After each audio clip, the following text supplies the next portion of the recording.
ఆంధ్రప్రదేశ్లో కొత్తగా కొలువుదీరిన ప్రభుత్వం వ్యవసాయ రంగానికి సంబంధించి కొన్ని సంస్థల పేర్లు మరియు పథకాల పేర్లు మార్చడం జరిగింది.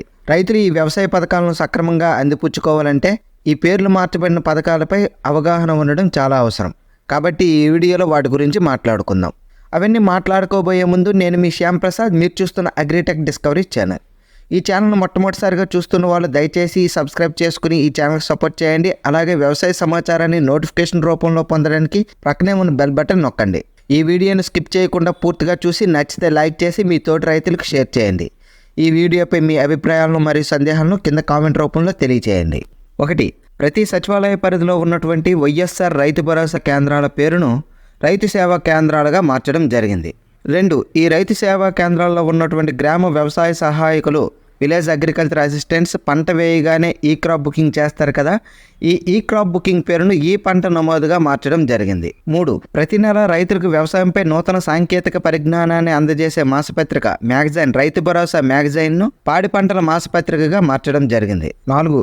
సాగు చేసే రైతుకు పెట్టుబడి సాయంగా రాష్ట్ర ప్రభుత్వం అందించే రైతు భరోసాను అన్నదాత సుఖీభావగా మార్చడం జరిగింది. అంతేకాదు ఈ పెట్టుబడి సాయాన్ని 7,500 రూపాయల నుండి 14,000 రూపాయలకు పెంచడం జరిగింది. గత ప్రభుత్వం పెట్టుబడి సాయం సంవత్సరానికి 7,500 రూపాయలు, కేంద్ర ప్రభుత్వం ఇచ్చే పీఎం కిసాన్ 6,000 రూపాయలతో కలిపి రైతు భరోసా పథకంగా మొత్తం 13,500 రూపాయలు సంవత్సరానికి అందిస్తే, ప్రస్తుత ప్రభుత్వం పెట్టుబడి సాయంగా సంవత్సరానికి 14,000 రూపాయలు, అలాగే కేంద్ర ప్రభుత్వం ఇచ్చే పీఎం కిసాన్ 6,000 రూపాయలతో 20,000 రూపాయలు అన్నదాత సుఖీభావ పథకం రూపంలో అందించనుంది. రైతులకు ప్రతి సంవత్సరం మే నెలలో అందే పెట్టుబడి సాయం ఈ సంవత్సరం ఎలక్షన్ నేపథ్యంలో ఆలస్యం అయితే అయింది. అన్నదాత సుఖీభావ పథకానికి సంబంధించి మార్గదర్శకాలు ఇంకా రాలేదు. అవి గనుక వచ్చినట్లయితే రైతుల ఖాతాల్లోకి పెట్టుబడి సాయం జమ కావాల్సి ఉంటుంది. ఈ పథకానికి సంబంధించి మార్గదర్శకాలు వచ్చాక ఖచ్చితంగా మన ఛానల్లో తెలియజేస్తాం. ఈ పెట్టుబడి సాయం రైతు భరోసాపై ఇదివరకే మనం వీడియో చేయడం జరిగింది. అందులో పూర్తి సమాచారాన్ని రైతు భరోసా మార్గదర్శకాలు మరియు వాటి యొక్క విధి విధానాలను తెలియజేయడం జరిగింది. వాటి యొక్క లింకును కూడా ఈ వీడియో డిస్క్రిప్షన్లో ఇస్తాము. 5. రైతన్నులు బ్యాంకుల నుంచి పొందిన పంట రుణాలకు వడ్డీలను మాఫీ చేసే గత ప్రభుత్వ పథకమైనటువంటి వైఎస్ఆర్ సున్నా వడ్డీ పంట రుణాలను ఈ ప్రభుత్వం వడ్డీ లేని పంట రుణాలుగా మార్చడం జరిగింది. ఈ పథకంపై పూర్తి సమాచారం వీడియో చేయడం జరిగింది. ఈ వీడియో డిస్క్రిప్షన్లో ఆ వీడియో లింక్ కూడా ఇస్తాము.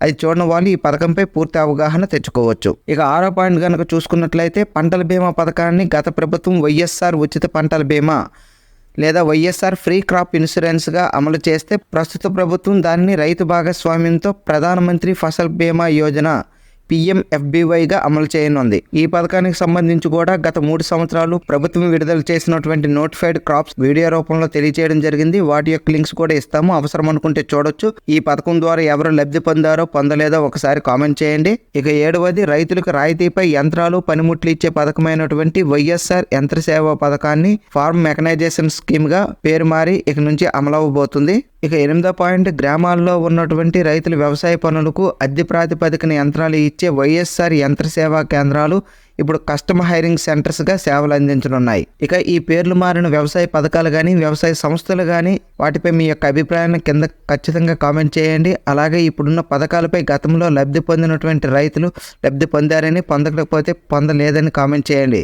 ఈ సమాచారం మీకు ఉపయోగపడితే వీడియోని లైక్ చేసి షేర్ చేయండి. ఈ ఛానల్ని సబ్స్క్రైబ్ చేసుకోండి. మరో వీడియోతో మళ్ళీ కలుద్దాం. అంతవరకు సెలవు.